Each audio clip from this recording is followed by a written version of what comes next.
Hoje eu quero partilhar com você o texto de 1 Samuel, capítulo 30. Abra comigo, por favor.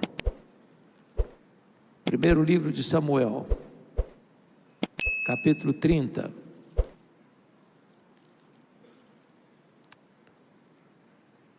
Se você puder, lido o texto, mantenha a Bíblia aberta, por gentileza, nesta passagem.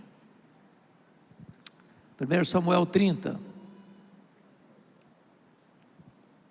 Está escrito assim: sucedeu, pois, que chegando Davi e os seus homens ao terceiro dia a Ziclague, já os amalequitas tinham dado com ímpeto contra o sul Ziclague, e a esta ferido e queimado. Tinham levado cativas as mulheres que lá se achavam, porém a ninguém mataram, nem pequenos nem grandes. Então somente os levaram consigo e foram o seu caminho. Davi e os seus homens vieram à cidade, e ei-la queimada, e suas mulheres, seus filhos e suas filhas eram levados cativos. Então Davi e o povo que se achava com ele ergueram a voz e choraram até não terem mais forças para chorar. Também as duas mulheres de Davi foram levadas cativas, Ainoã jezreelita e Abigail, a viúva de Nabal carmelita. Davi muito se angustiou, pois o povo falava de apedrejá-lo, porque todos estavam em amargura, cada um por causa de seus filhos e de suas filhas. Porém Davi se reanimou no Senhor seu Deus. Disse Davi a Abiatar o sacerdote, filho de Aimeleque: traze-me aqui a estola sacerdotal. E Abiatar a trouxe a Davi. Então consultou Davi ao Senhor, dizendo: perseguirei eu o bando? Alcançá-lo-ei? Respondeu-lhe o Senhor: persegue-o, porque de fato o alcançarás e tudo o libertarás. Partiu, pois, Davi, ele e os 600 homens que com ele se achavam, e chegaram ao ribeiro de Besor, onde os retardatários ficaram. Davi, porém, e 400 homens continuaram a perseguição, pois que 200 ficaram atrás, por não poderem, de cansados que estavam, passar o ribeiro de Besor. Versículo 18 a 20, por favor. Assim Davi salvou tudo quanto haviam tomado os amalequitas. Também salvou as suas duas mulheres. Não lhes faltou coisa alguma, nem pequena nem grande, nem os filhos, nem as filhas, nem o despojo. Nada do que eles haviam tomado, tudo Davi tornou a trazer. Também tomou Davi todas as ovelhas e o gado, e o levaram diante de Davi, e diziam: este é o despojo de Davi. Amém. Meus amados, esse texto retrata uma crise familiar gigantesca. O problema é que o sogro quer matar o genro. O sogro é o rei Saul. O genro é Davi, o futuro rei de Israel. Durante 10 anos, Davi fugiu do seu sogro, pelos desertos, pelas cavernas, pelos antros da terra. E Saul, com o seu exército no encalço dele, querendo matá-lo. Davi chegou a um momento de desespero tal, depois de 10 anos de fuga, que ele foi buscar asilo político entre os arqui-inimigos de Israel, entre os filisteus. Por graça divina, o rei Aquis, o rei filisteu, lhe dá abrigo, bem como aos 600 homens com suas respectivas famílias que o acompanhavam. O rei Aquis chegou a ponto de designar-lhe a cidade de Ziclague como sua cidade de refúgio. Diz a Bíblia que Davi estava numa situação crítica, porque estava também fazendo jogo duplo. Ele enganava o rei filisteu, porque passava a ideia que ele tinha debandado para o lado dos filisteus, quando na verdade ele estava lutando as guerras de Israel. Mas chegou um momento de crise, porque o rei filisteu está marchando contra Israel, e convoca Davi e seus homens para ser o seu escudeiro, para estar à frente do seu exército. E Davi agora está numa posição delicada, porque ele então se apresenta como inimigo de Israel, quando ele já é o rei de Israel, só não tomou posse ainda. Mas no meio do caminho, os príncipes filisteus disseram para o rei: esse homem é guerreiro, esse homem é israelita, se ele se voltar contra nós, ele vai nos impor uma derrota amarga, então dispensa esse homem. E por providência de Deus, Davi foi dispensado. Quando ele retorna para a cidade de Ziclag, onde estavam as suas famílias respectivas, constata que a cidade tinha sido atacada, a cidade tinha sido espoliada, a cidade tinha sido saqueada, a cidade tinha sido queimada, e os terroristas do deserto, os amalequitas, tinham levado cativos os filhos, as filhas e as mulheres.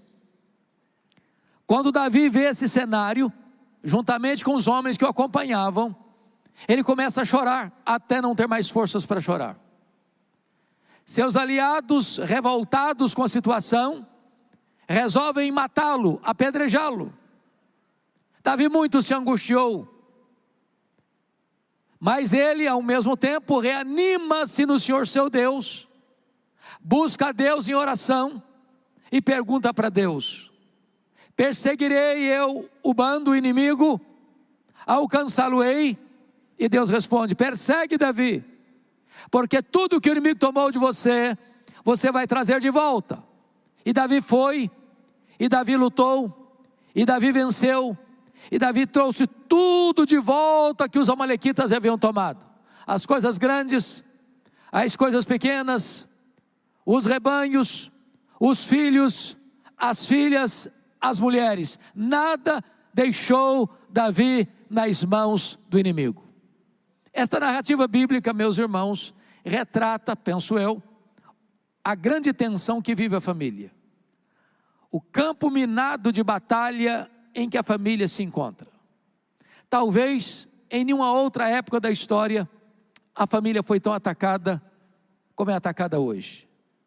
O casamento foi tão ridicularizado pela opinião pública, pelos ideólogos, pelos pensadores, pela grande mídia, até mesmo por leis estabelecidas em egrégias cortes mundo afora, do que tem sido hoje. A família hoje enfrenta uma batalha renhida, com ataques de inimigos visíveis e invisíveis, para desestabilizá-la, para destruí-la, para desconstruir valores morais, para mexer com as estruturas e os pilares que devem sustentar a família.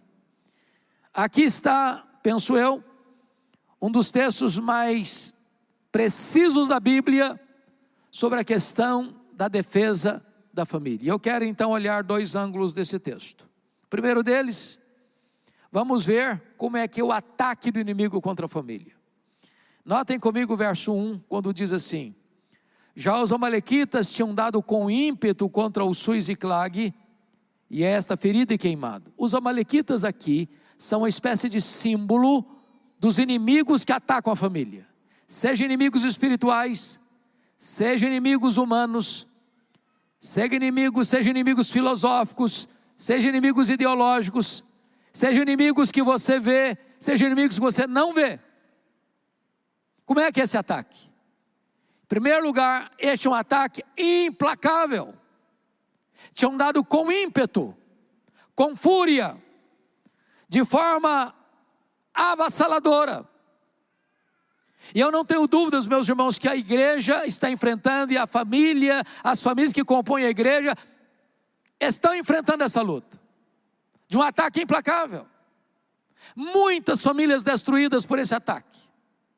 Eu estava pregando certa feita em Vitória, o Espírito Santo, num culto familiar, pequeno grupo.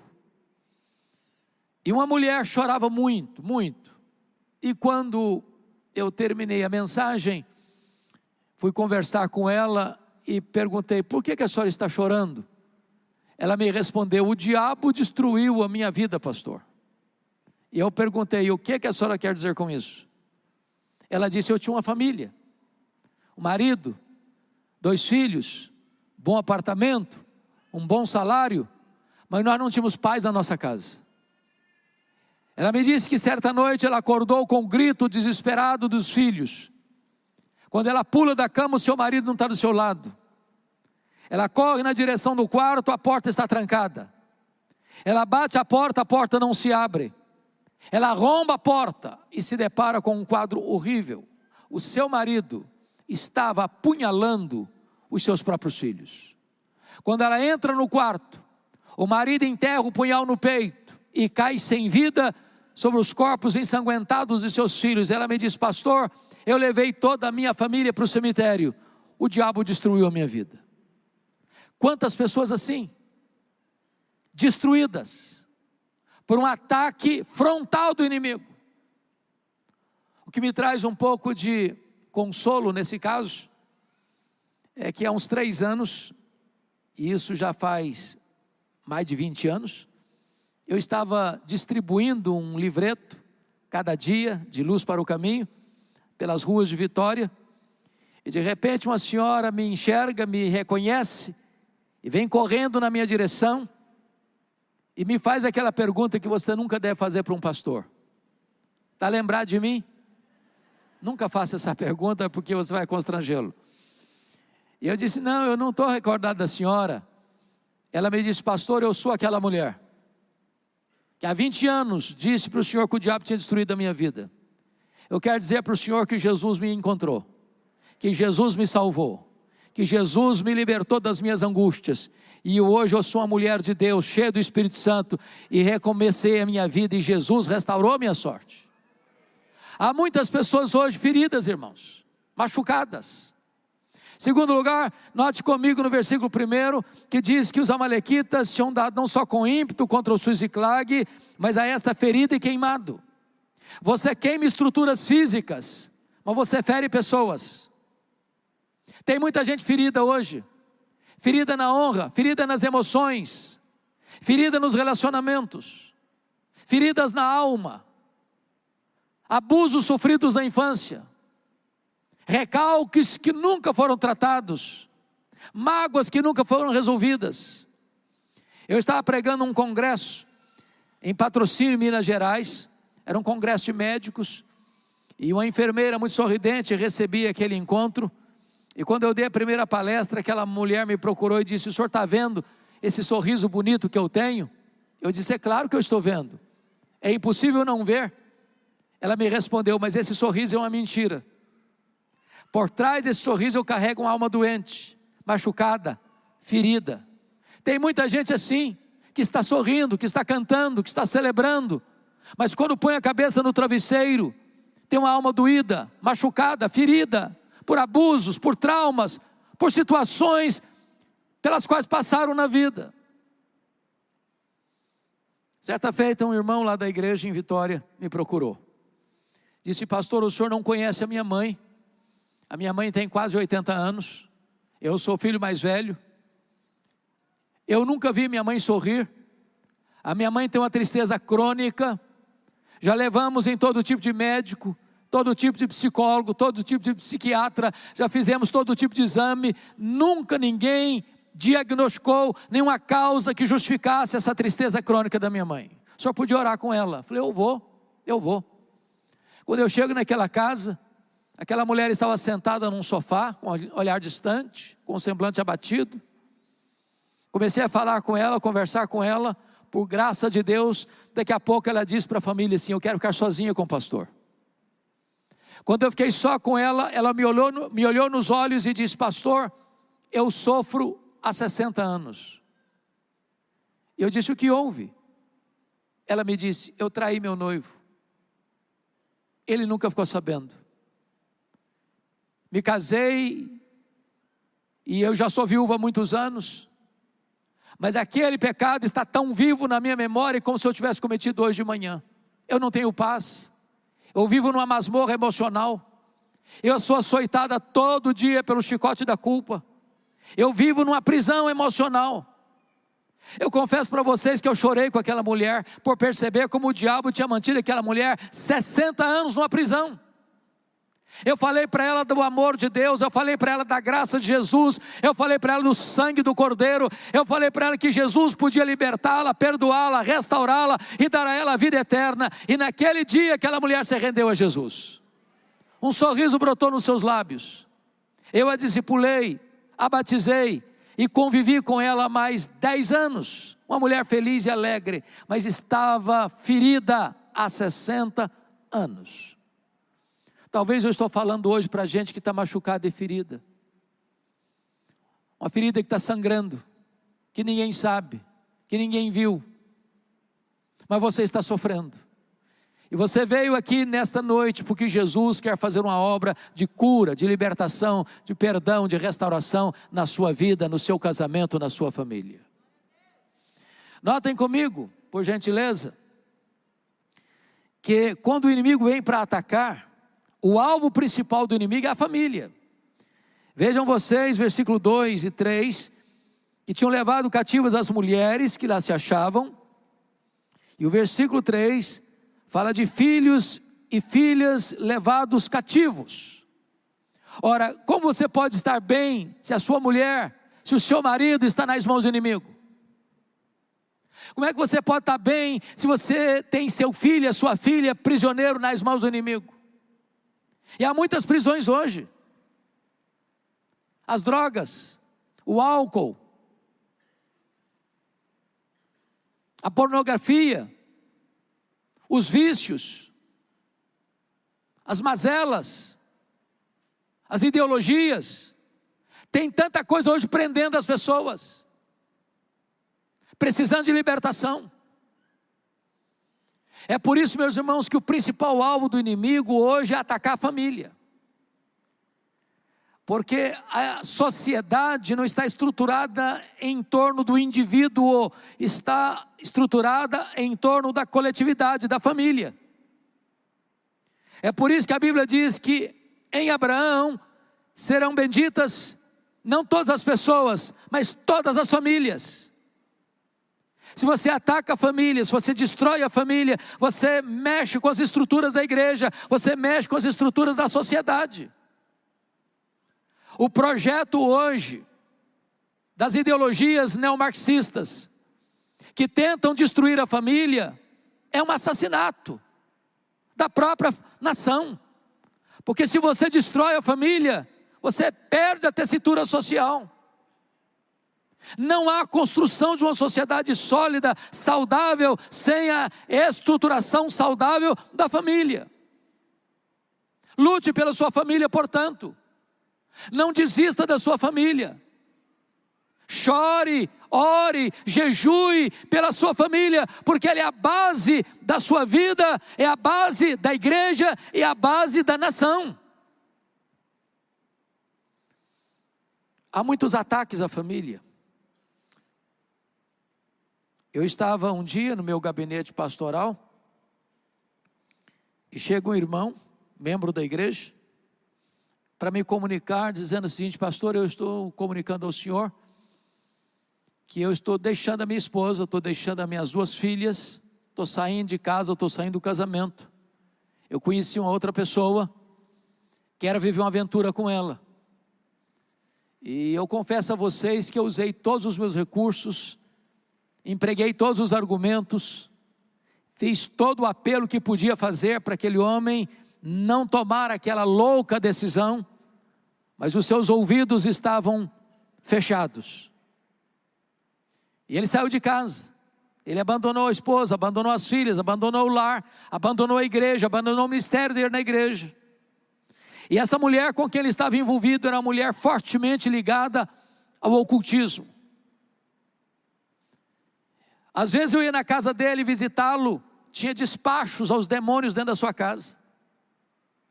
Ele chegou a ponto de ir para cemitério, fazer despacho aos demônios à meia-noite em cemitério.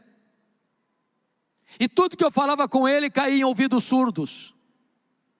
Até o dia que eu contei uma história para ele, que eu vivi na África do Sul, entre os Zulus. Os Zulus têm uma prática muito curiosa. Quando um rapaz começa a namorar uma menina, ele dá um lenço branco para essa menina.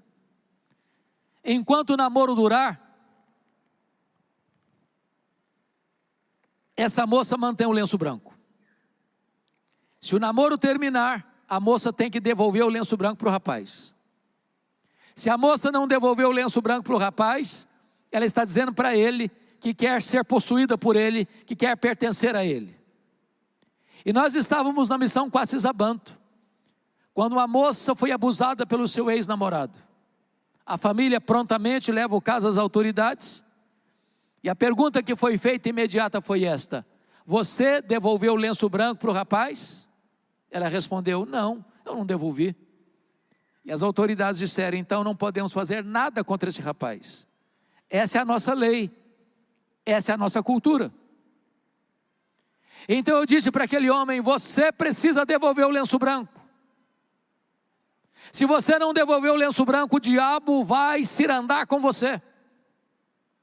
Passaram-se alguns dias, o telefone do meu gabinete tocou, era ele. Ele disse: pastor, venha na minha casa, porque hoje eu vou devolver o lenço branco. Eu corri para lá. Eu confesso, irmãos, que eu nunca tinha visto um quadro semelhante. Aquele homem sentado na minha frente começa a tremer da cabeça aos pés. Ele começa a suar a ponto da sua roupa ficar ensopada. E eu sabia o nível da batalha espiritual que ele estava travando. E eu perguntei: você está pronto a devolver o lenço branco? Ele disse: pastor, eu preciso. Então nós pegamos uma caixa enorme, e eu disse para ele: agora você vai trazer tudo que você tem na sua casa de feitiçaria e botar dentro dessa caixa. E ele começou a trazer aventais, e ele começou a trazer correntes, e ele começou a trazer patuás, ele começou a trazer velas, ele começou a trazer roupas, e encheu aquela caixa de toda essa quinquilharia. Aí eu disse para ele: agora nós vamos para o quintal, eu vou entornar 1 litro de álcool sobre essas coisas, e nós vamos queimá-las, como um gesto de rompimento com essas práticas, como aconteceu lá na cidade de Éfeso. Aí fomos para o quintal, eu peguei 1 litro de álcool, joguei em todas aquelas coisas, ele pegou o fósforo, riscou e não pegou fogo. Riscou o segundo palito de fósforo, não pegou fogo. Ele deu uma gargalhada cavernosa e disse: não vai pegar fogo. E eu respondi para ele: vai pegar fogo em nome de Jesus, porque agora eu vou riscar o palito de fósforo. E quando eu risquei o palito de fósforo, o fogo pulou naquela caixa, e aquele homem deu um grito desesperador e caiu desacordado aos meus pés. Eu clamei pelo nome de Jesus, e o Senhor o trouxe de volta à consciência, com o coração quebrantado, com as correntes quebradas, liberto pelo poder do nome de Jesus Cristo. Há muitos casais, há muitas pessoas, há muitas famílias que precisam desta libertação, que há no nome de Jesus. Agora notem, uma outra artimanha do inimigo, está aí, confira comigo o versículo 6, que diz o texto que eles estavam em amargura, cada um por causa de seus filhos e suas filhas, querendo apedrejar Davi. Qual o ponto aqui? O ponto é que o inimigo vem e faz um estrago. Ele fere, ele queima, ele escraviza, ele humilha, e agora ele lança uns contra os outros, porque os aliados de Davi querem matar Davi. Em vez de se unirem, trabalharem um plano, executarem uma ação, eles estão se engalfinhando. Esse é o problema hoje da família. O marido acusa a mulher acusa o marido, os pais acusam os filhos acusam os pais, e de repente o inimigo que fez o estrago, agora está do lado de fora atiçando a confusão, a intriga, a briga, a mágoa, a amargura entre a família. Eu gostaria de dizer uma frase, e eu espero que você memorize essa frase. Se você esqueceu o sermão e guardar essa frase, quase que já me dou por satisfeito nessa noite. E a frase é esta: quando você transforma o aliado em inimigo, você transforma o inimigo em aliado. Eu vou repetir. Quando você transforma o aliado em inimigo, você transforma o inimigo em aliado. O seu problema não é seu marido, seu problema não é a sua mulher, seu problema não são seus pais, seu problema não são seus filhos, seu problema não são seus cunhados, seu problema não é a sua sogra, seu problema não é seu sogro, o seu problema não é o sócio da sua empresa, o seu problema não é o seu patrão, o seu problema não é o seu vizinho. A nossa luta não é contra carne e sangue, a nossa luta é contra principados e potestades.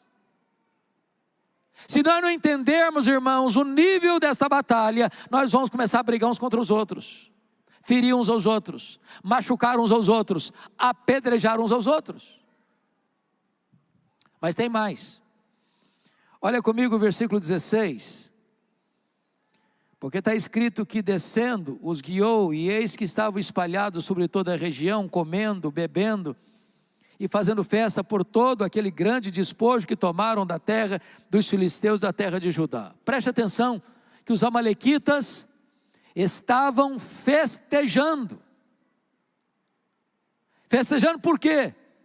Porque tinham imposto uma derrota acachapante contra o povo de Deus.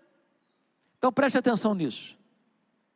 Quando o inimigo consegue dar uma rasteira em você, jogar um contra o outro, entrar na sua casa, entrar na sua família, machucar, queimar, ferir, escravizar, a festa no arraial do inimigo.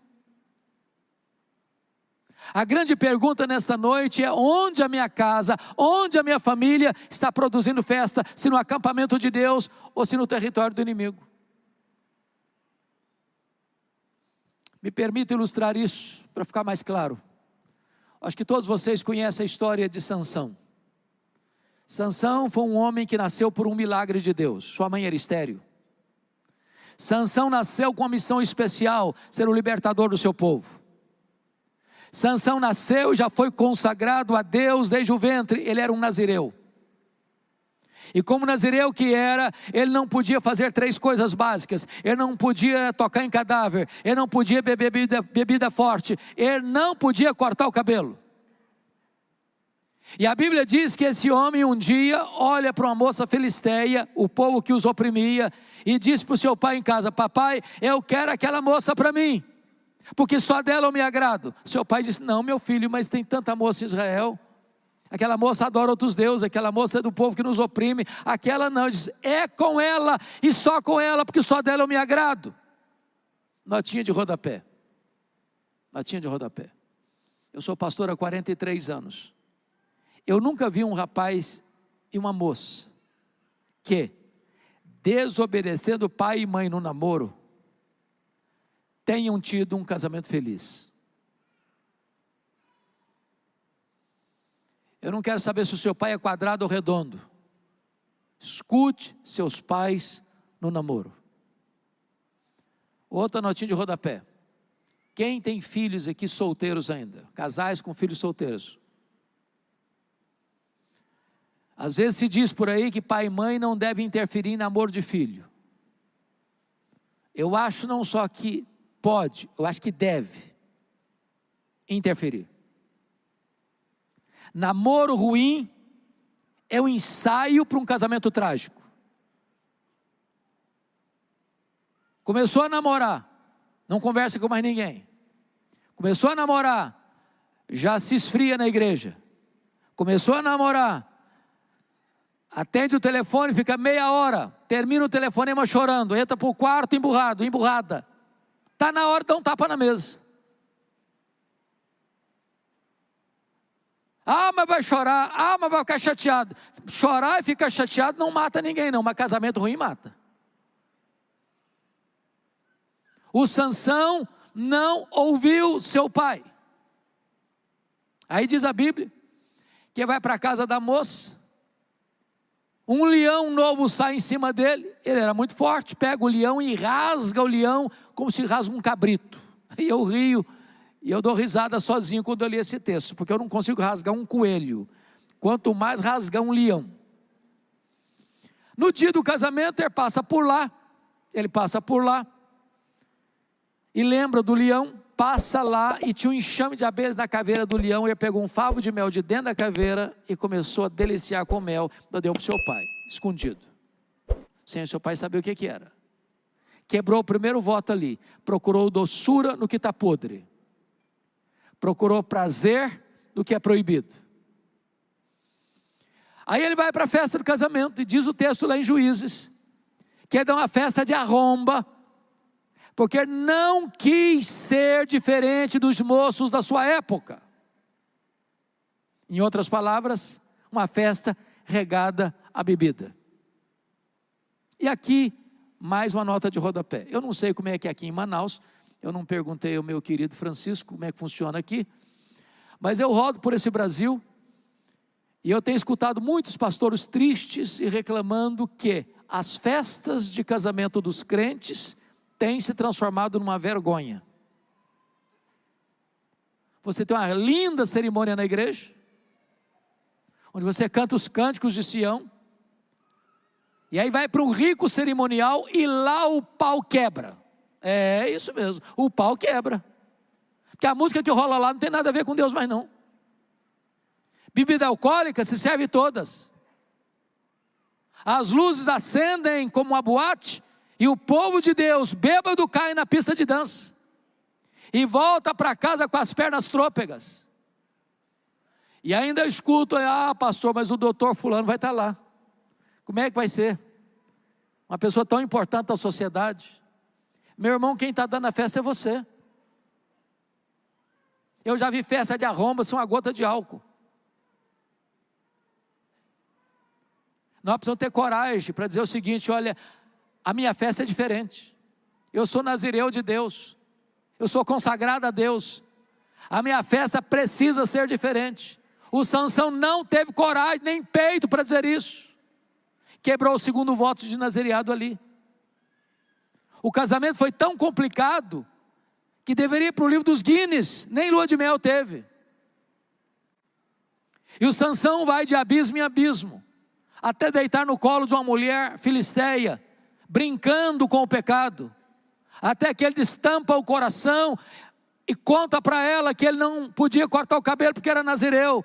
Tosam o cabelo dele. E agora ele pensa que ainda tem força, quando ela diz: os filisteus vêm contra ti, Sansão. E ele diz: ainda me livrarei. Livrou nada. Cuidado com o pecado. Você saiu da primeira, você se livrou da segunda, você se safou da terceira, na quarta você fica. Não brinque. Sansão significa luz, ficou nas trevas, vazaram os seus olhos. Sansão libertador, agora está escravo. Sansão, o homem que devia trazer alegria no arraial de Deus, está num templo pagão, sendo motivo de chacota para o povo de Deus e risadas para os pagãos. Onde a nossa vida está produzindo festa. Agora, me permita olhar o segundo ponto, porque se eu terminasse aqui seria desesperador. O que fazer quando você constata que o inimigo está atingindo a sua vida, o seu casamento e a sua família? O que Davi vai nos ensinar? Em primeiro lugar, se você constata que alguma coisa não está bem na sua casa, Davi no versículo 4 diz que ele chorou até não ter mais forças para chorar. Eu não sei qual foi a última vez que você chorou pela sua vida. Qual foi a última vez que você chorou pelo seu casamento? Qual foi a última vez que você chorou pelos seus filhos? Qual foi a última vez que você chorou pelos seus netos? Qual foi a última vez que você disse para você mesmo: as coisas não estão bem? Que quem chora está dizendo que alguma coisa está errada. Quem chora está dizendo que não se conforma com o caos. Quem chora está dizendo que não pode ficar sem uma reação natural e urgente para resolver o problema. Davi não chora escondido, ele não tranca a porta para chorar, ele chora em público, para todo mundo ver. A nossa geração, meus irmãos, tem chorado diante dos dramas de Netflix, mas não tem chorado pelos seus problemas reais e verdadeiros. Eu não sei quantos de vocês conhecem a história do pastor Tim Cymbala. Pastor Tim Cymbala é um pastor batista, lá de Nova York, lá do Brooklyn. Ministério belíssimo, uma igreja com mais de 7.000 membros. Ministério de música conhecido no mundo todo. Um dia o pastor Tim Simbala chega em casa, a sua filha primogênita, adolescente, disse assim para ele: meu pai, eu não quero saber mais de Deus, eu não quero saber mais da igreja, eu quero sair de casa, eu quero curtir a vida, eu quero ver o que o mundo tem para me oferecer. E o pai insistiu, e o pai pediu, e o pai chorou, e o pai clamou, e nada adiantou. A menina botou a mochila nas costas e saiu de casa. Pastor Tim Simbala pensou em abandonar o ministério. Disse: meu Deus, eu não tenho estrutura emocional para enfrentar essa crise. Um dia um colega dele ligou para ele da Flórida e disse: pastor Tim Simbala, esquece essa menina, ela não está nem aí com você, toca a sua vida, toca o seu ministério. Mas eu pergunto a você, como é que um pai pode esquecer de uma filha? Como é que uma mãe pode esquecer de um filho? Ele estava um dia na igreja, numa vigília de oração, quando levanta-se uma irmã e diz assim: pastor Tim Simbala, a nossa igreja nunca levantou um clamor em favor da sua filha, a nossa igreja nunca chorou pela sua filha. E ele diz que naquela noite os crentes deram as mãos, fizeram um grande círculo ao redor dos bancos, e aquele templo transformou-se numa sala de parto, de gemidos, de choro, de angústia e de dor. Quando ele voltou para casa de madrugada, ele disse para sua esposa: minha querida, eu não tenho dúvidas de que Deus libertou a nossa filha nessa madrugada.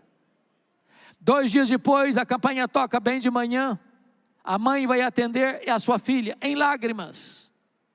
E quando a mãe abriu a porta, ela entrou apressadamente, foi lá no quarto onde seu pai estava, agarrou-se nas pernas do seu pai e disse: papai, me conta o que aconteceu há 2 dias de madrugada, me conta por favor. Eu estava em casa, parecia que escamas caíram dos meus olhos, meu coração foi tocado. Eu quero dizer para o Senhor que eu estou de volta para o meu Deus, eu estou de volta para a minha família, eu estou de volta para a minha igreja. Jesus libertou a minha vida, meu pai. Eu quero encorajar você, pai e mãe, não desista de seus filhos, lute pelos seus filhos, chore pelos seus filhos, jejue pelos seus filhos. Você não gerou filho para a morte, você não gerou filho para o cativeiro, seus filhos são herança de Deus, seus filhos são presente de Deus. Não desista deles em nome de Jesus. A segunda coisa que me marca no texto, irmãos, é que o versículo de número 6, Davi muito se angustiou, pois o povo falava de apedrejá-lo, porque todos estavam em amargura, cada um por causa de seus filhos e suas filhas. Porém, Davi se reanimou no Senhor seu Deus. Eu gosto da conjunção adversativa porém. Porém, a crise é medonha. Davi está levando de goleada do inimigo. Ele não se reanima porque ele é forte. Ele não se reanima porque ele tem um plano. Ele não se reanima porque ele tem muita gente do lado dele. Ele não se reanima porque o inimigo é fraco. Ele não se reanima porque ele tem uma estratégia para vencer o inimigo. Ele se reanima no Senhor seu Deus. Eu quero dizer para você, meu amado, que não importa a gravidade do problema que atinge a sua vida, o seu casamento, a sua família, se você olhar para cima, tem esperança. Se você clamar a Deus, tem esperança. Você que pensou em desistir da sua família, você que pensou em desistir do seu casamento, você que achou que não tinha mais jeito para você, ou para o seu casamento, ou para os seus filhos, ou para a sua família, volte-se para Deus, reanime-se no Senhor seu Deus, e Deus fará um milagre. Para Deus não tem causa perdida, para Deus não tem problema insolúvel, para Deus não tem casamento irrecuperável, para Deus não tem jovem que não possa ser convertido, liberto e salvo, para a glória de Deus. Lute, reanime-se, não jogue a toalha, não entregue os pontos, não dê de bandeja para o inimigo a sua casa, a sua família. Davi se reanimou no Senhor seu Deus. Agora preste atenção, ele não se reanimou no Senhor seu Deus com bravatas, não, para cair de joelhos e orar. Permita dizer isso, tem nós, na nossa vida, na nossa casa, na nossa família, que só vão ser desatados quando nós cairmos de joelhos e buscarmos a Deus em oração. Não é argumento, não é discurso, não é gritaria, não é ação judicial, é oração. Davi se reanimou no Senhor seu Deus e orou. E eu posso até admitir, pastor Francisco, que é uma das orações para mim mais medíocres da Bíblia. Porque a oração de Davi é composta de duas perguntas, e apenas duas perguntas. Ó Deus, perseguirei o bando, alcançá-lo-ei, em nome de Jesus, amém. Só isso.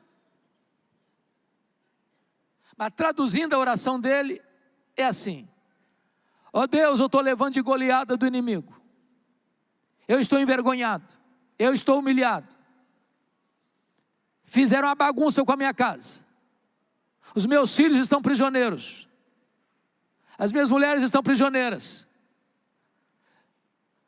as mulheres e os filhos dos meus irmãos aqui estão nas mãos do inimigo.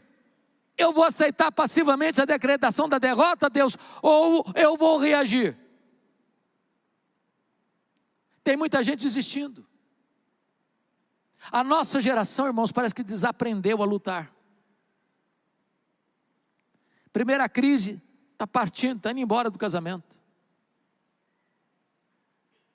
Está indo para uma segunda experiência conjugal. E as estatísticas provam que 70% do segundo casamento, 10 anos depois, constata-se que o segundo casamento foi pior que o primeiro. A solução de um problema no casamento não é um segundo, um terceiro, um quarto casamento, não. É lutar para restaurar esse casamento. O perdão é melhor que o divórcio.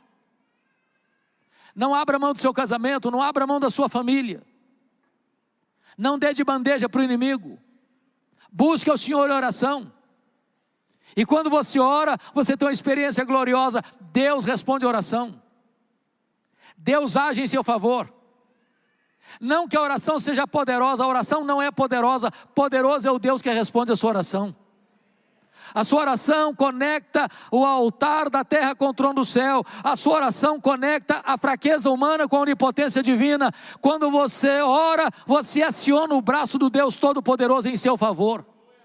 Então não abra mão da sua família, não abra mão do seu casamento, não desista de lutar pela sua casa e pelo seu lar. Agora preste atenção em outra coisa. O que Deus prometeu para Davi foi vitória e não ausência de luta. O que Deus prometeu para Davi foi chegada certa e não caminhada fácil. Davi ora e não cruza os braços. Davi ora e sai para o campo de batalha, para derrotar o inimigo. Tem sangue, tem lágrima, tem suor, tem luta. Notem vocês que a luta foi tão renhida, que dos 600 homens, 200 ficaram para trás de cansados que estavam. Mas se você tem a promessa, você é um gigante. Se você tem a promessa, você não recua. Se você tem a promessa, você não ensarilha as armas. Se você tem a promessa, você não abre mão da vitória. Se você tem a promessa, você não para enquanto a vitória não sorrir plenamente para você, em nome de Jesus. Diz o texto que Davi foi, que Davi lutou, que Davi venceu, que Davi tomou tudo de volta. As coisas grandes, as coisas pequenas, os filhos, as filhas, as mulheres, os rebanhos, tudo Davi tornou a trazer.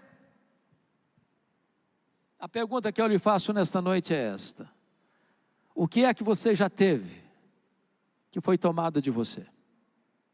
O diálogo na sua casa? O afeto no seu casamento? O romantismo no seu lar? O culto doméstico? A vida de oração? A intimidade com Deus?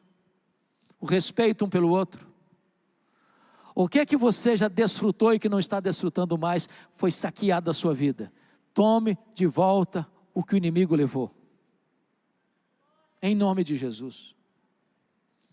Eu queria concluir essa minha fala remetendo vocês ao livro de Êxodo. Porque o livro de Êxodo, para mim, é o maior manual de batalha espiritual da Bíblia. Faraó é um símbolo do diabo. A escravidão é um símbolo do pecado. O êxodo é um símbolo da redenção. E quando Moisés estava tirando o povo de Israel da escravidão no Egito, Faraó fez 4 propostas para Moisés, para reter o povo lá. A primeira proposta está lá em Êxodo 8, 25. Vocês querem sair? Querem adorar a Deus? Não precisa, adore a Deus no Egito mesmo. Levanta altar aqui mesmo. Você não precisa sair do Egito para adorar a Deus, não, adora aqui mesmo. Sabe o que significa isso? Você quer ser crente? Você quer ser presbiteriano? Você quer ser evangélico? Ah, tudo bem, não tem problema não, mas você não precisa mudar de vida. Continua vivendo do mesmo jeito. Você mentia, continua mentindo. Você ia para a cama com o namorado, com a namorada, continua indo. Você pulava a cerca, continua pulando. Você fazia negócios escusos, continua fazendo. Agora você é crente. Agora você é membro de uma igreja evangélica. Não, essa não é a proposta de Deus, não. Essa é a proposta do faraó. E Moisés, não senhor, nós vamos embora. Egito é lugar de escravidão. Nós somos um povo livre agora. É fora daqui que nós estaremos. O faraó então partiu para a segunda proposta. Capítulo 8, verso 28. Tá bom, pode ir embora. Mas não vai muito longe não. Vão ser bons vizinhos. Quando você sentir saudade do Egito, você faz um turismo por aqui. Não vá com tanta sede ao pote. Não seja tão radical. Você precisa também curtir o melhor dos dois mundos. Curta o mundo, curta a igreja. Durante a semana você cuida da sua vida do jeito que você quiser. Domingo você está na igreja. Você vai ser até aluno da escola dominical. Moisés diz, não senhor. Nada de coração dividido. Nós vamos embora. Não vamos retornar ao Egito. Aqui é lugar de escravidão e nós agora queremos servir a Deus de todo o nosso coração. E nós vamos embora, é para longe daqui. O faraó partiu para a terceira possibilidade, a terceira proposta. Está lá em Êxodo 10, versículo 11. Tá bom, pode ir embora. Os cabecinhas brancas para tudo ir embora. Os filhos de vocês, os jovens, ficam aqui no Egito. E a ideia do faraó é essa, lugar de jovem curtir a vida é no Egito. Vamos dividir a família. Vamos separar um pouquinho para mim. A juventude fica aqui no Egito. Vai curtir um pouco. E essa ideia, meus irmãos, tem infelizmente infiltrado em tantos arraiais. Tem muita gente que acha que jovem tem que curtir a vida no mundão aí, que a juventude passa. Eu tive uma experiência dramática com isso. Há muitos anos. Eu fui pregar numa igreja, uma grande igreja da nossa denominação. Eu não vou falar o nome para proteger.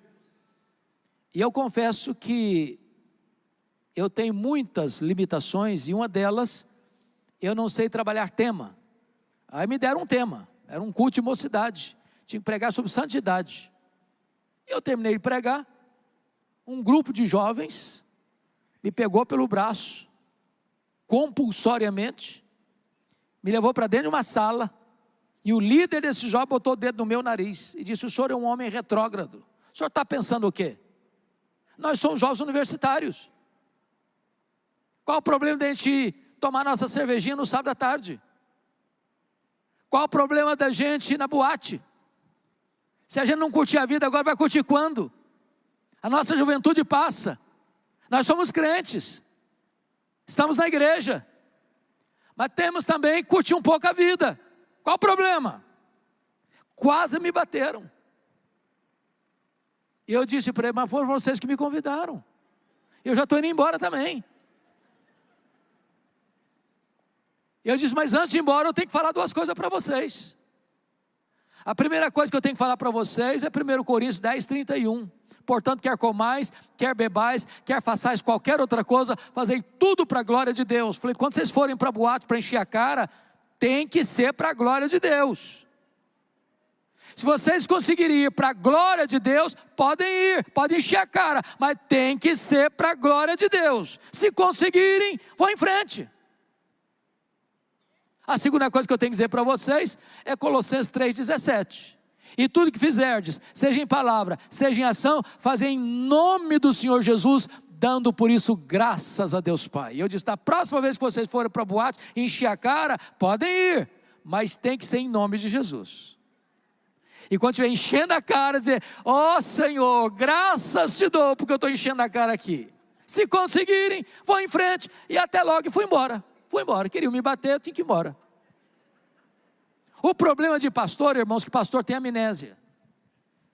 Uns 10 anos depois eu recebo um outro convite para pregar, e eu fui, coitadinho, igual um cordeiro para o matadouro, sem saber de nada. Quando eu chego lá, estou uma surpresa, é na mesma igreja. Falei, meu Deus, onde eu estou? Quando eu estou chegando, uma senhora me aborda com a pergunta que não se faz a pastor. O senhor está lembrado de mim? Falei, claro que eu não estou. Estou não, filha. Falei, eu sou mãe do rapaz que botou o dedo no seu nariz. Falei, pronto, não apanhei do filho, vou apanhar da mãe agora. Eu disse, e o seu filho? Ela me respondeu assim, pastor, Jesus mudou a vida do meu filho naquele dia que o senhor o confrontou. O meu filho é um homem de Deus. Meu filho é um dos presbíteros dessa igreja. Meu filho é um homem cheio do Espírito Santo. Jesus mudou por completo a vida dele. Eu quero dizer para você, jovem que está nesse auditório, que o lugar de curtir a vida é na casa de Deus, é na presença de Deus, porque é na presença de Deus que tem plenitude de alegria.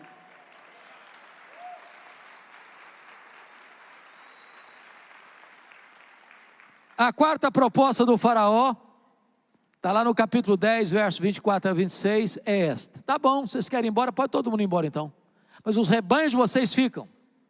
Vocês servem a Deus e o dinheiro de vocês serve ao Egito. Irmãos amados, preste atenção no que eu vou lhes dizer. É solene. Se o seu bolso ainda não está convertido, muito provavelmente, o seu coração também não está. Jesus disse assim, onde estiver o teu tesouro, aí está também o teu coração. A resposta de Moisés para mim é lapidar.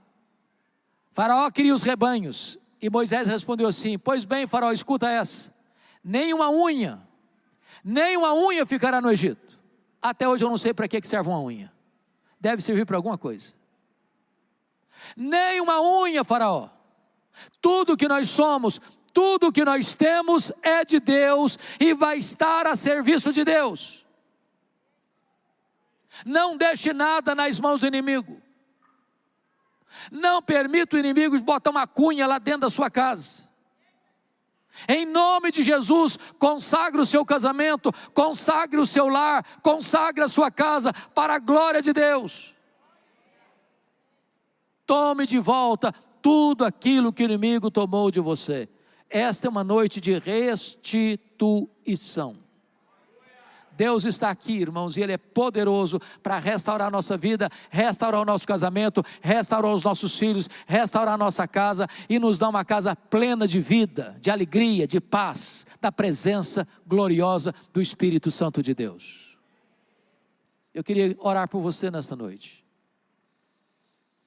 Talvez você pudesse fechar os seus olhos por um instante, curvar a sua fronte.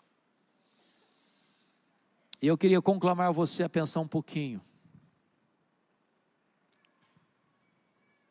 O que é que você precisa nesta noite tomar de volta? O que é que você precisa nesta noite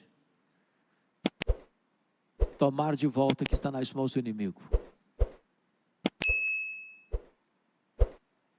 Você sabe, Deus sabe. Talvez coisas que você nunca compartilhou com a pessoa mais próxima de você. E o Senhor Jesus está aqui hoje para restaurar e para fazer um grande milagre na sua vida. Deus, aqui está o teu povo, aqui estão casais, aqui estão famílias, aqui estão homens, mulheres, jovens, que te conhecem, que te amam, que te servem. Aqui estão Davis, que choram a dor da perda, ou do ataque furioso do inimigo. Mas eu te peço agora em nome de Jesus, que tu geres no nosso coração as lágrimas do arrependimento e da súplica. Eu te peço em nome de Jesus, que tu ponhas em nós um espírito de reação, de ânimo novo, para não desistirmos da nossa família. Eu te peço em nome de Jesus, que tu nos leves a uma batalha de oração, inconformados, meu Deus, em sofrermos prejuízos dentro da nossa casa. Restitui-nos, meu Deus, aquilo que o inimigo tomou. Restitui-nos, meu Deus, os filhos, as filhas, o casamento, em nome de Jesus. Restitui, meu Deus, a alegria da nossa casa. Restitui, Senhor, a comunhão dentro da nossa casa. Restitui, Senhor, o diálogo, o afeto, o carinho, o respeito, em nome de Jesus.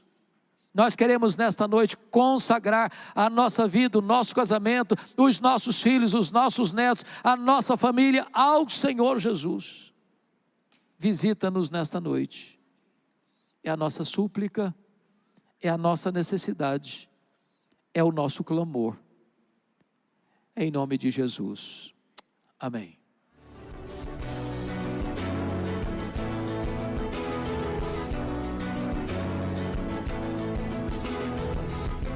Palavra da Verdade, com Hernandes Dias Lopes. Palavra da Verdade, com Hernandes Dias Lopes. Muito bem, é um privilégio participar com você desse momento e partilhar com você a palavra de Deus. Eu peço que você tome sua Bíblia em suas mãos e acompanhe comigo a leitura que farei no primeiro livro de Samuel, capítulo 30. O texto diz o seguinte: Sucedeu, pois, que chegando Davi e os seus homens ao terceiro dia a Ziclague, já os amalequitas tinham dado com ímpeto contra o sul Ziclague, e a esta ferido e queimado. Tinham levado cativas as mulheres que lá se achavam, porém a ninguém mataram, nem pequenos, nem grandes, tão somente os levaram consigo e foram o seu caminho. Davi e os seus homens vieram à cidade, e ele queimada, e suas mulheres, seus filhos e suas filhas levados cativos.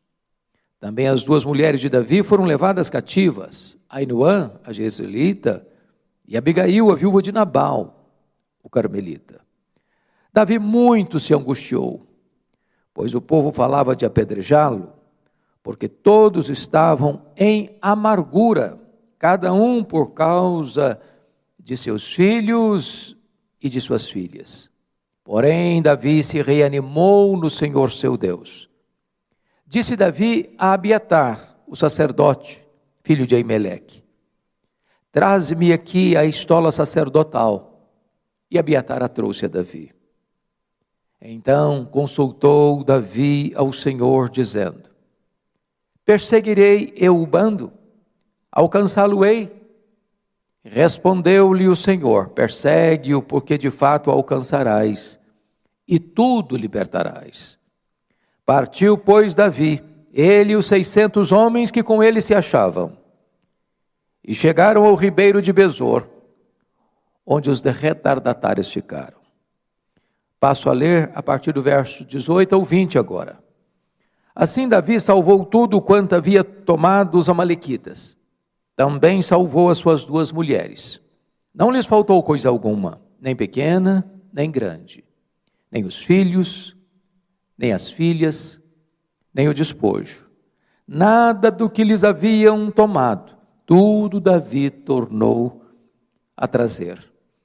Também tomou Davi todas as ovelhas e o gado, e o levaram diante de Davi e diziam: Este é o despojo de Davi. Alvin Toffler, consagrado escritor do século passado, escreveu uma das obras mais conhecidas de toda a literatura, O Choque do Futuro.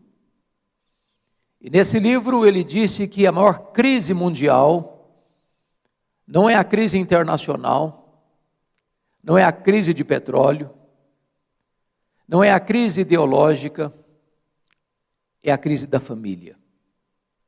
A família está no epicentro de uma grande batalha. Forças humanas e sobre-humanas, forças da terra e das regiões celestes, forças que emanam das cortes, dos parlamentos, dos palácios, da grande mídia, da imprensa, do teatro, da literatura, conspiram contra a família. Há um esforço deliberado para se minar as bases da família, para se destruir a família, para desconstruir os valores da família. A família está sob ataque.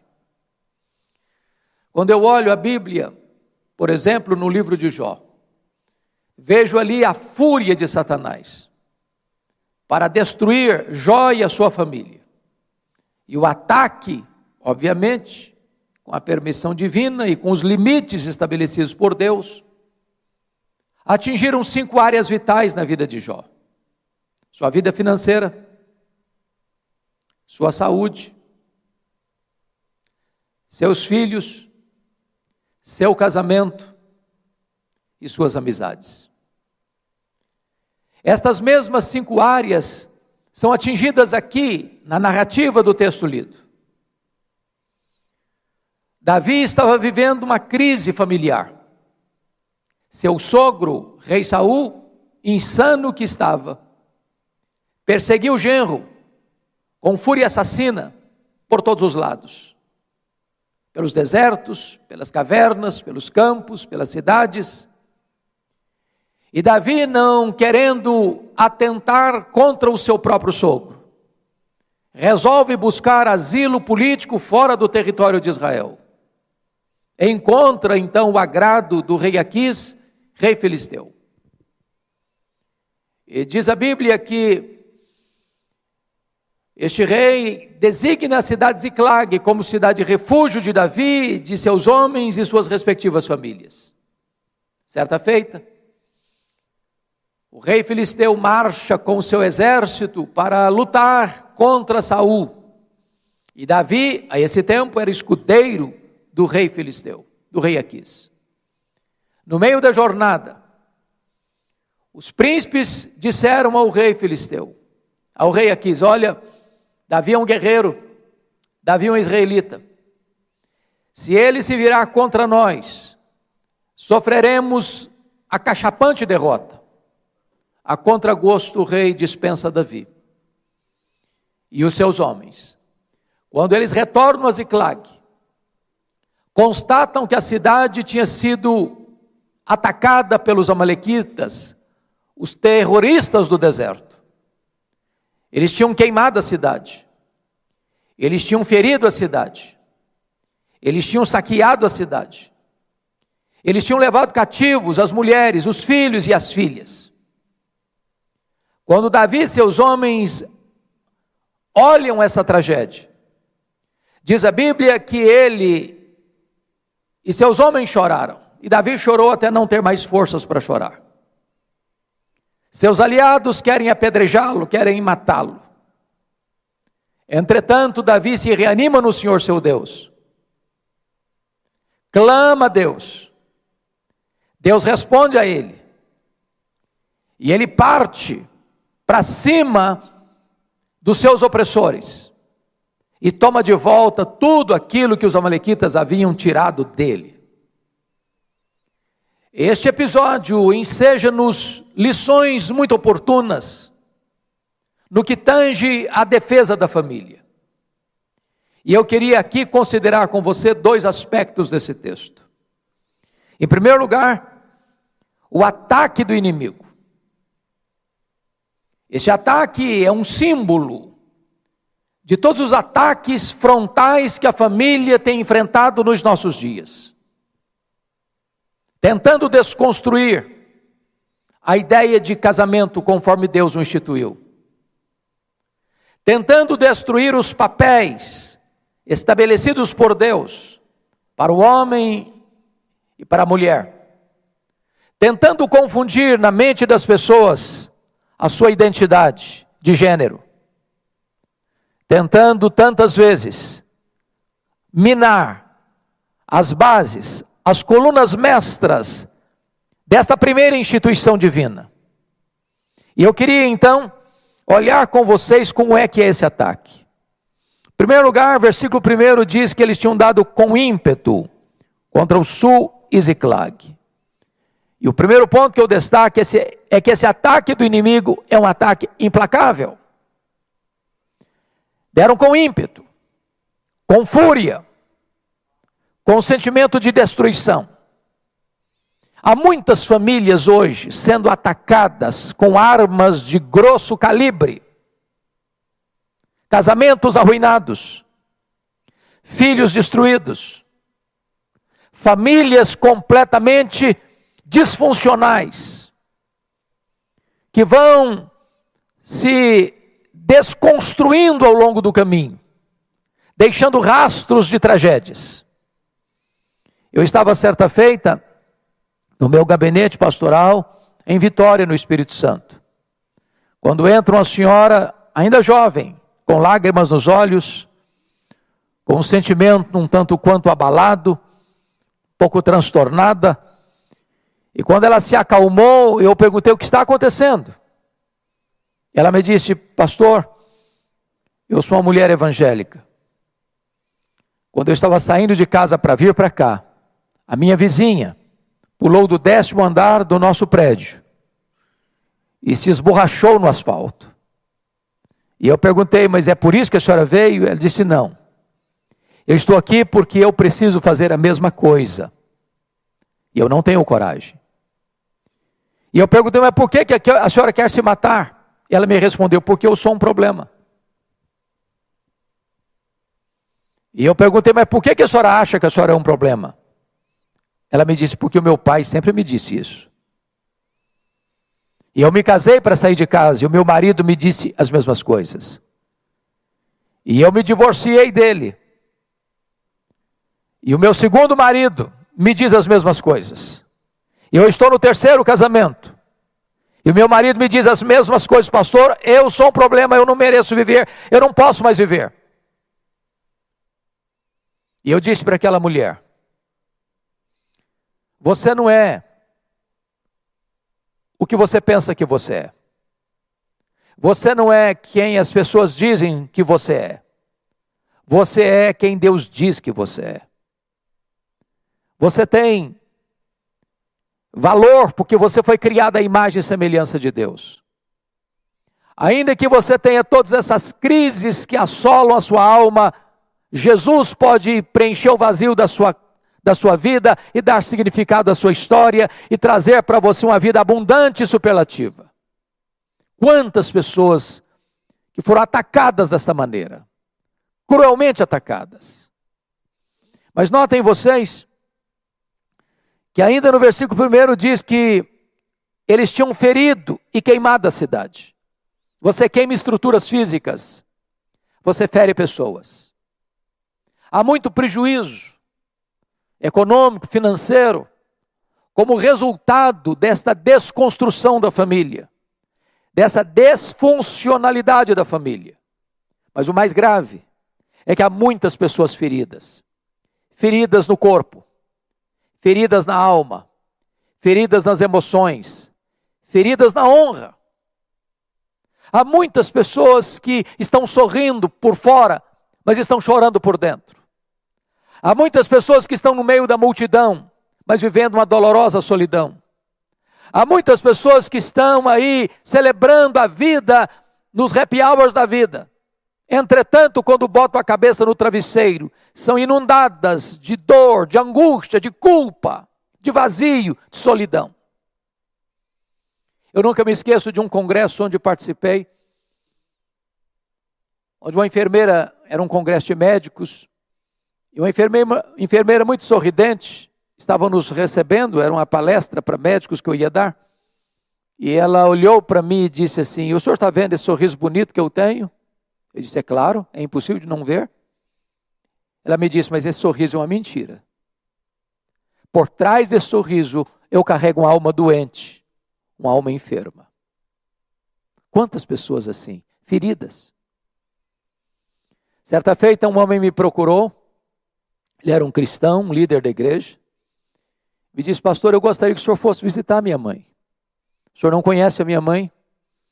A minha mãe tem quase 80 anos, eu sou filho primogênito, desde que me conheço por gente, a minha mãe sempre foi uma mulher triste, deprimida, olhar sem brilho.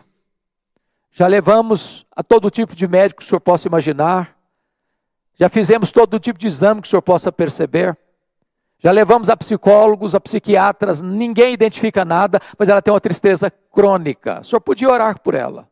Falei: eu vou lá fazer uma visita. Quando eu cheguei naquela casa, aquela senhora estava sentada num sofá, com um semblante abatido, com um olhar distante. Comecei a conversar com ela. Por providência de Deus, ela disse: eu quero ficar sozinha com o pastor. Os filhos se ausentaram. Ela olhou nos meus olhos e me disse: pastor, eu sofro há 60 anos. E eu perguntei: o que houve com a senhora? Ela me disse: eu traí meu noivo. Ele nunca ficou sabendo. Eu me casei, vivi muitos anos casada, sou viúva há vários anos. Mas aquele pecado está tão vivo na minha memória como se eu tivesse cometido hoje de manhã. Eu não tenho paz. Eu sou torturada pelo chicote da culpa o tempo todo. E eu confesso a vocês que eu chorei naquele dia, por perceber como o diabo mantivera aquela mulher ferida e numa masmorra emocional. Eu falei para ela da graça de Deus. Eu falei para ela do sangue do Cordeiro de Deus que tira o pecado do mundo. Eu falei para ela da possibilidade de ter uma vida livre, de receber o perdão, de se perdoar, de ser restaurada. E ali naquela tarde, aquela mulher de quase 80 anos se rende aos pés do Salvador e um sorriso brota no seu rosto. Eu tive o privilégio de discipulá-la, de batizá-la, de acompanhá-la por quase 10 anos. Mas aquela mulher vivera 60 anos, prisioneira, ferida. Há tanta gente assim. Mas se você perceber no texto, o principal alvo do inimigo é atingir a família, porque eles feriram e queimaram, mas levaram cativos as mulheres, os filhos e as filhas. Nenhum homem pode estar bem se sabe que a sua mulher está prisioneira. Nenhuma mulher pode estar bem se sabe que o seu marido está prisioneiro. E eu não estou falando aqui daquela prisão de grades de ferro, mas daquela prisão invisível, de vícios, de manias, de hábitos, de idiosincrasias, de pecados, de vícios terríveis, que prendem num cipoal de opressão. Nenhum pai, nenhuma mãe pode estar bem sabendo que seus filhos estão nas mãos do inimigo. Quantas pessoas prisioneiras, por laços invisíveis, por grossas correntes de opressão do diabo, do pecado. Certa feita um homem me procurou e disse: pastor, eu estou comunicando ao senhor que eu vou deixar minha esposa, minhas 2 filhas, vou sair da igreja, eu quero viver uma aventura. E esse homem abandonou sua mulher, suas 2 filhas, foi viver com outra pessoa. Esta outra pessoa estava ligado à feitiçaria. E este homem, criado na igreja, membro da igreja, saiu da igreja e começou a caminhar na direção do ocultismo. Muitas vezes eu ia fazer uma visita para ele, tinha despachos dentro da sua sala. Muitas vezes esse homem foi para os cemitérios fazer oferendas aos demônios. E eu falava com ele, e eu exortava ele, e ele não ouvia. Um dia eu contei para ele uma história que vivenciei na África do Sul. Quando nós fomos visitar a missão Quacisabanto, a tribo dos Zulus. Lá eles têm um hábito. Quando um rapaz começa a namorar com uma moça, o rapaz dá um lenço branco para essa moça. Se o namoro vier a terminar, a moça precisa devolver o lenço branco para o rapaz. Se ela não devolve o lenço branco para o rapaz, ela está dizendo que quer ser dele, quer pertencer a ele, que ele tem liberdades com ela. Nós estávamos lá quando um rapaz abusou da sua ex-namorada. Aliás, da sua namorada. E quando os pais levaram o caso às autoridades locais, perguntaram para a menina: você devolveu o lenço branco para ele? Ela disse: não. Disseram: então não podemos fazer nada. Essa é a nossa cultura. Eu disse então para aquele homem: você precisa devolver o lenço branco. Passaram 3 semanas, o telefone do meu gabinete tocou. Eu disse: pastor, corre aqui em casa. Eu quero devolver o lenço branco. Eu chego naquela casa, me assento na frente dele, e esse homem começa a tremer dos pés à cabeça. Esse homem começa a suar a ponto de ensopar a sua roupa. Eu sabia do drama e da luta espiritual que ele estava travando. Eu disse: você está pronto a devolver o lenço branco? Ele disse: pastor, eu preciso. Eu disse: então pega uma caixa e tudo que você tiver de feitiçaria dentro dessa casa, coloque aqui dentro dessa caixa. E ele começou a trazer aventais, patuás, correntes, objetos e mais objetos, e encheu aquela caixa. Eu disse: agora nós vamos para o quintal. Joguei 1 litro de álcool sobre aquelas coisas, aquelas roupas, aqueles aventais, aqueles colares, aqueles patuás. Eu disse: agora nós vamos queimar isso, como aconteceu lá na cidade de Éfeso, num gesto de rompimento com essas coisas. E ele riscou o primeiro palito de fósforo e não pegou fogo. Riscou o segundo palito de fósforo, não pegou fogo. E ele deu uma gargalhada cavernosa e disse: não vai pegar fogo. E eu disse: vai pegar fogo em nome de Jesus, porque agora eu vou riscar o palito de fósforo. Que quando eu risquei aquele palito de fósforo, o fogo pulou naquela caixa. E ele caiu com um grito desesperador, desacordado aos meus pés. E eu clamei pelo nome do Senhor Jesus. O Senhor o trouxe à consciência, com o coração quebrantado, arrependido, porque as correntes grossas foram partidas e quebradas. Quantas pessoas que estão hoje nas mãos do inimigo, precisando se arrepender, precisando ser libertos pelo poder que há no nome de Jesus. Quantas famílias prisioneiras das drogas, do álcool, do pecado, da idolatria, da feitiçaria, das obras do diabo, das obras das trevas, precisando serem libertas pelo poder do nome de Jesus, lavadas e purificadas no sangue do Cordeiro de Deus. Mas note outra coisa comigo nesse texto. Uma das armas do inimigo é jogar uns contra os outros, porque o texto nos diz que, no verso 6, que Davi muito se angustiou, pois o povo falava de apedrejá-lo. Esse é um grande problema nas famílias hoje. Quando surge uma situação adversa, um conflito, um ataque do inimigo, via de regra, a mulher acusa o marido acusa a mulher, os pais acusam os filhos acusam os pais. Em vez da família se unir para enfrentar o verdadeiro inimigo, gera-se uma guerra dentro de casa, onde um ataca o outro. E isso é terrível, porque quando você faz do aliado um inimigo, você faz do inimigo um aliado. Abra os olhos. Seu problema não é seu marido, seu problema não é sua mulher, seu problema não são seus filhos, seu problema não são seus pais. A nossa luta não é contra carne e sangue, mas contra principados e potestades.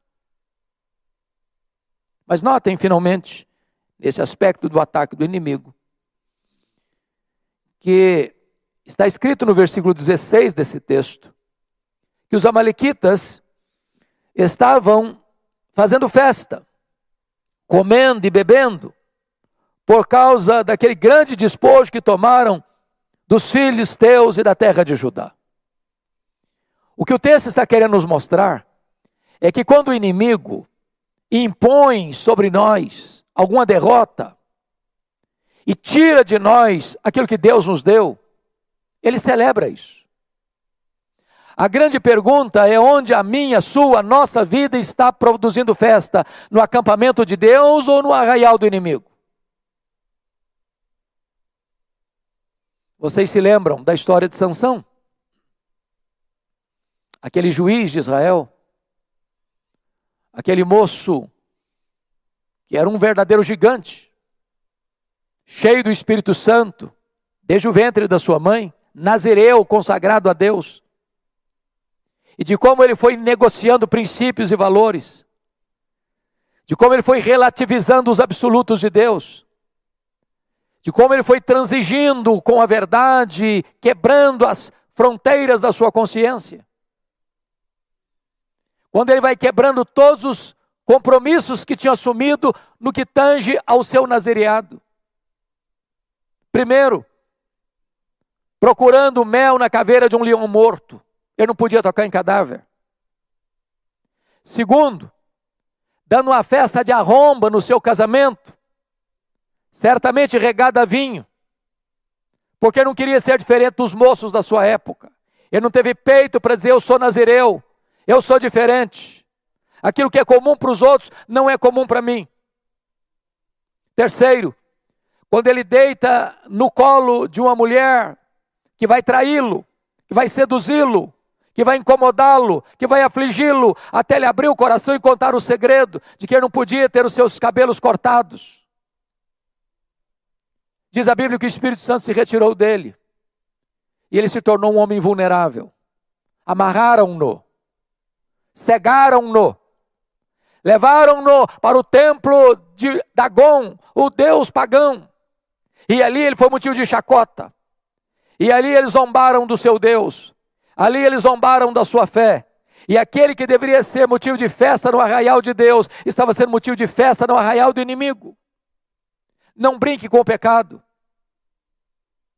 não faça concessão ao pecado. Cuidado com as armadilhas, cuidado com as propostas do mundo, cuidado com as seduções que estão à sua volta, querendo capturar a sua alma, para que você não seja motivo de opróbrio e motivo de festa no arraial do inimigo. Bom, mas eu não gostaria de parar por aqui, porque se eu parasse por aqui, essa mensagem seria muito negativa, talvez trazendo até angústia e desespero ao seu coração. Tem uma contrapartida. E o segundo ponto e último ponto que eu trato nesta mensagem com você é o que fazer. Quando você constata que há problemas dentro da sua casa, na sua vida, que o inimigo está cirandando, que há pessoas machucadas, feridas dentro da sua família, quando há pessoas flertando com a morte na sua família, o que fazer? Bom, aqui o texto vai nos ensinar o que Davi fez. A primeira coisa que Davi fez está no versículo 4. Ele chorou até não ter mais forças para chorar. Há momentos que nós precisamos chorar pela família. Os dramas da nossa família precisam recuar e ressoar na nossa alma a ponto de nos levar às lágrimas. Não de desespero, mas de luta. Qual foi a última vez que você chorou pela sua família? Qual foi a última vez que você verteu lágrimas pela sua família? Como Ambrósio, certa feita, disse acerca de Mônica, mãe de Aurélio Agostinho, um filho de tantas lágrimas jamais poderia perecer. Eu não sei quantos de vocês conhecem o ministério de Tim Simbala, pastor da Igreja Batista do Brooklyn, uma igreja mundialmente conhecida. Ministério de música notório em toda a América. Uma igreja que crescia a olhos vistos. Um dia o pastor Tim Simbala chegou em casa, e sua filha, primogênita, adolescente, disse para ele: papai, eu não quero saber do seu Deus, eu não quero saber da sua igreja, eu quero sair de casa, eu quero curtir a vida.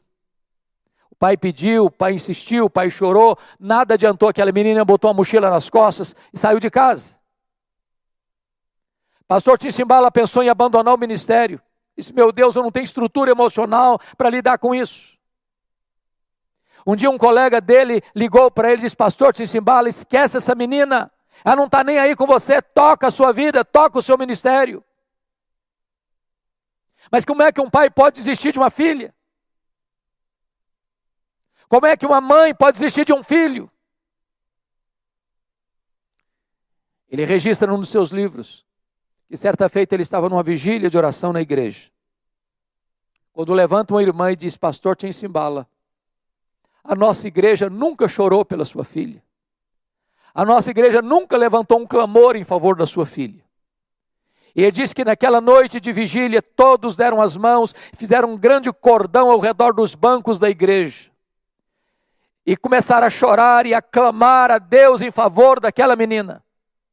Ele diz que aquele templo se transformou numa sala de parto, de dores, de gemidos, de soluços. Quando ele retornou para casa, no romper do dia, ele disse para sua esposa: querida, eu não tenho dúvidas de que Deus libertou a nossa filha nesta manhã. 2 dias depois, bem de manhã, a campainha tocou. A mãe foi à porta atender, era sua filha em lágrimas. E ela entrou, foi ao quarto onde estava seu pai, agarrou nas pernas do seu pai e disse: papai, por favor, me conte o que aconteceu há 2 dias de madrugada. Me conte, por favor.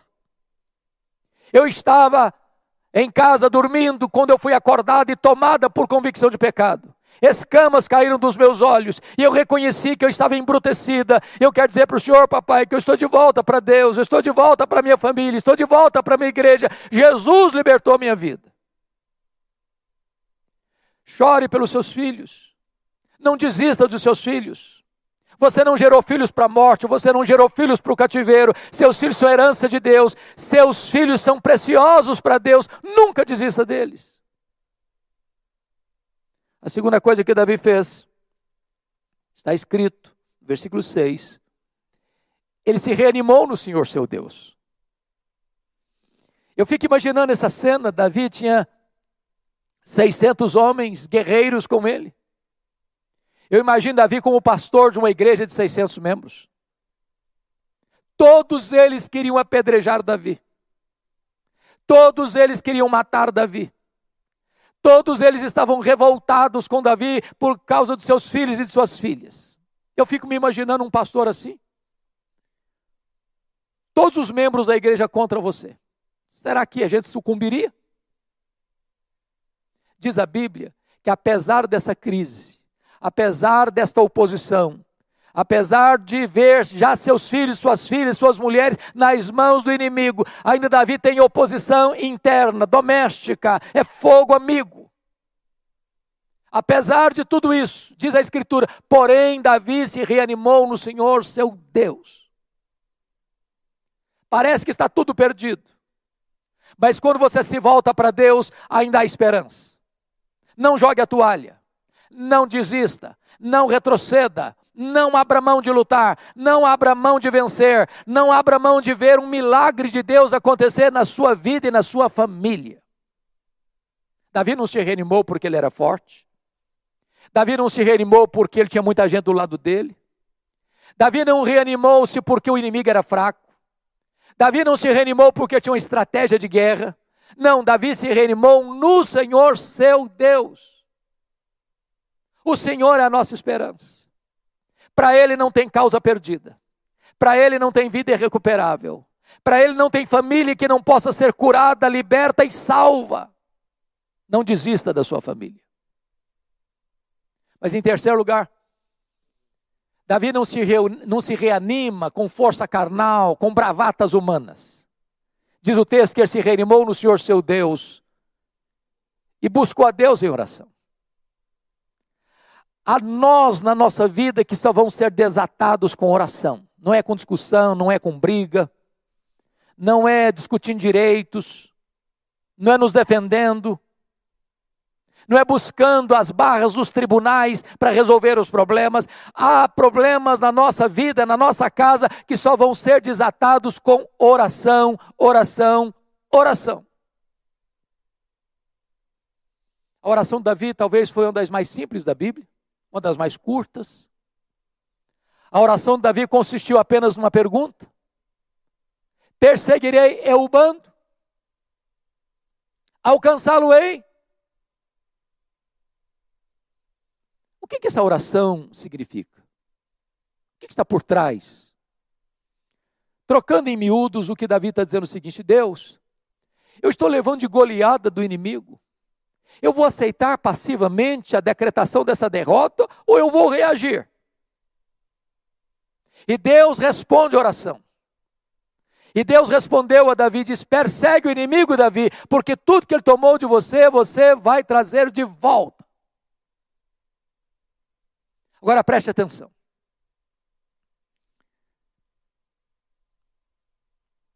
Diz a Bíblia que quando Deus responde a oração, Davi não cruza os braços. Davi parte para a batalha. E a batalha é tão renhida que 200 homens ficaram para trás de cansados que estavam. Mas se você tem a promessa, você vai em frente. Se você tem a promessa, você não desiste. Se você tem a promessa, você não abre mão da vitória. E diz a Bíblia que Davi foi, que Davi venceu, que Davi tomou tudo de volta. As coisas pequenas, as coisas grandes, os filhos, as filhas, as mulheres. Tudo Davi tornou a trazer de volta. Não deixe nada do que Deus lhe deu nas mãos do inimigo. Talvez o diálogo na sua casa. Talvez a sua vida devocional. Talvez aquele amor, o primeiro amor que incendiou a sua vida, que alegrou a sua alma, onde você era aquele crente zeloso, que amava a palavra, que amava a oração, que amava a casa de Deus, que amava falar do Evangelho de Cristo, que era um embaixador, e hoje talvez você está com o seu coração apagado, não tem brilho nos olhos, não tem fogo no coração, não tem entusiasmo na alma. Em nome de Jesus, retome o melhor daquilo que Deus já fez na sua vida. Eu gostaria de concluir dizendo a vocês que nós não podemos fazer concessões quando a nossa família é atacada.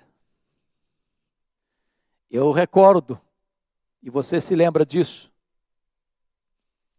de como o faraó no Egito tentou reter o povo na escravidão. Ele fez 4 propostas para Moisés, porque ele não queria que as famílias ficassem libertas, que o povo saísse da amarga escravidão, da servidão. Primeira proposta: adorem a Deus aqui mesmo. Êxodo 8, 25. Sirva a Deus no Egito mesmo. Para que ir embora? Mas Egito era lugar de escravidão. E Deus nos chamou para a liberdade. Moisés recusou essa proposta. A segunda proposta está lá em Êxodo 8, 28. Tá bom, vocês querem ir embora? Podem ir, mas não vão longe não, fiquem aqui, por perto. Vão ser bons vizinhos.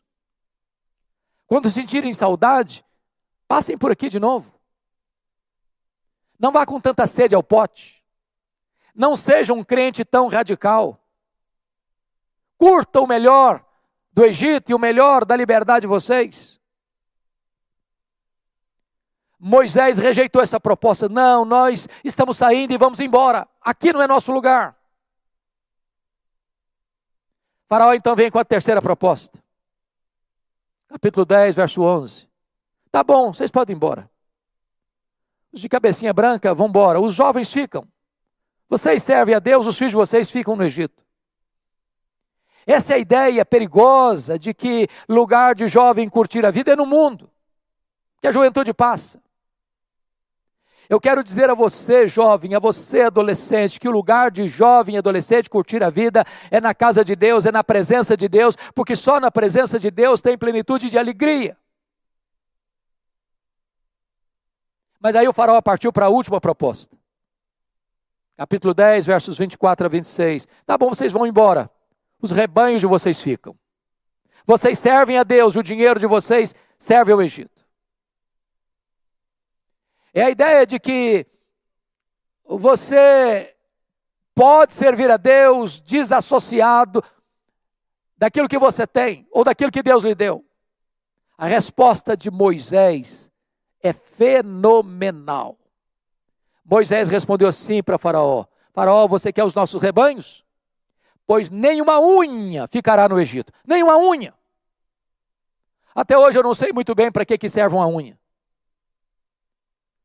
Mas Moisés está dizendo, tudo que Deus nos deu, nós vamos colocar a serviço de Deus. Nada vai ficar no Egito, nada vai ficar nas mãos do inimigo. Nós precisamos de poder. Nós precisamos de graça para caminharmos vitoriosamente, apesar do ataque frontal que a família está enfrentando. Apesar do mundo hostil em que vivemos, apesar de todas as forças ocultas e reveladas que conspiram contra a nossa família, nós precisamos clamar aos céus e pedir poder para que a nossa família seja para a glória de Deus. Uma família unida, uma família coesa, uma família cheia da graça, uma família cheia do Espírito Santo, uma família que vai ser instrumento nas mãos de Deus para abençoar a sociedade presente. Que Deus nos ajude, que Deus nos fortaleça, que Deus nos reanime, que Deus nos levante, que Deus nos restaure e que a nossa família esteja totalmente nas mãos do Deus vivo e que tudo que o inimigo tomou de nós possamos trazer de volta para que nós celebremos ao Senhor.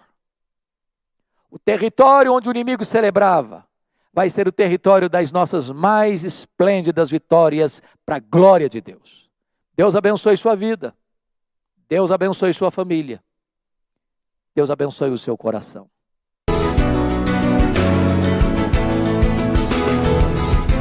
Palavra da Verdade, com Hernandes Dias Lopes.